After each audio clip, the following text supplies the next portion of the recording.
porque a letra mata, mas o Espírito vivifica.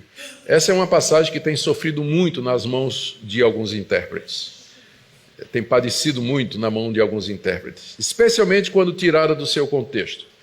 Às vezes o pastor ou mesmo dirigentes de louvor, de grupo de louvor, querendo que o povo se sinta mais à vontade para justificar todo tipo de coisa no culto, eles dizem assim: o Espírito, a letra mata, mas o Espírito vivifica. Mas particularmente essa passagem tem sido usada, eu vou tratar disso mais adiante, mas particularmente tem sido usada para fazer uma dicotomia que não existe entre conhecimento doutrinário e vida de piedade e de oração. Quando eles dizem a letra mata, o sentido é mais ou menos esse. Não vai estudar muito não, você para de ler esse tal de Calvino, para de ler aí esses caras reformados aí, estudar teologia, estudar Bíblia, né? Para fazer com isso, porque isso vai secar você. Doutrina divide, doutrina mata, doutrina seca a pessoa, torna você muito árido, tira a vontade de orar. Você tem que ir para o Espírito, buscar a vida no Espírito, porque a vida no Espírito, sim, você vai ter comunhão com Deus, você vai ter poder espiritual, você vai conhecer as coisas de Deus. Essa dicotomia, ela usa esse trecho da maneira errada, porque o contraste aqui que Paulo está fazendo não é entre doutrina e oração, não é entre conhecimento e vida de piedade, mas a antiga aliança e a nova. Porque essa dicotomia, essa tensão entre doutrina e oração, ela não existe no Novo Testamento. O Novo Testamento diz que nós precisamos das duas coisas. Nós precisamos do conhecimento de Deus, precisamos conhecer a palavra de Deus, precisamos conhecer a Cristo e precisamos ser pessoas de oração, cheias do Espírito Santo, que andem no caminho de Deus, piedosas, que amem o próximo como a si mesmo e que estejam dispostas a fazer a vontade de Deus. Nós não podemos separar essas duas coisas. Se você enfatiza só o estudo, você vai de fato se tornar uma pessoa árida. Você vai se dedicar a debates intermináveis, geralmente na internet, não é? No Facebook, debates intermináveis sobre picuinha, né? E você vai brigar por aquilo ali.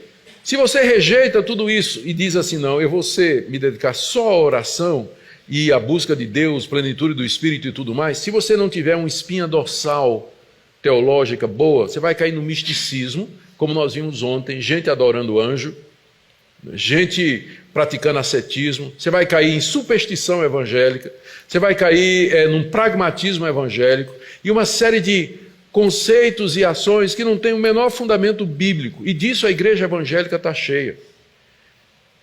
Tem cultos inacreditáveis, gente subindo em pau de sebo. Procura o vídeo na internet, o cara subindo no pau de sebo no meio do culto. Mas a minha bronca é o uso errado dessa passagem. O meu doutorado e o meu pós-doutorado é em hermenêutica e interpretação bíblica, voltada mais para o Novo Testamento. E eu aprendi 3 regras de interpretação que eu quero trazer para vocês aqui, que vão salvar vocês de pagar mico como esse, de usar esse texto assim. Primeira regra, contexto. Segunda regra, contexto. Terceira regra, contexto. Leia o texto todo e aí você vai ver que essa passagem não está fazendo esse contraste. É um contraste entre a antiga aliança e a nova aliança. A antiga aliança da lei, da letra, ela conduzia à morte, foi o que nós vimos ontem.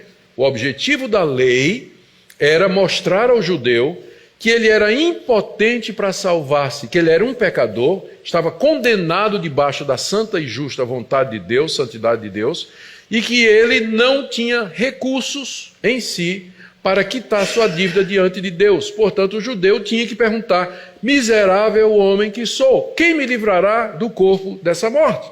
E a resposta era Jesus Cristo.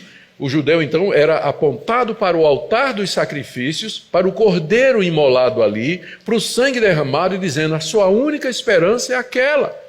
Porque aquilo ali tipifica o sangue do Messias que está por vir. A sua esperança não é a lei, mas a sua esperança é o altar.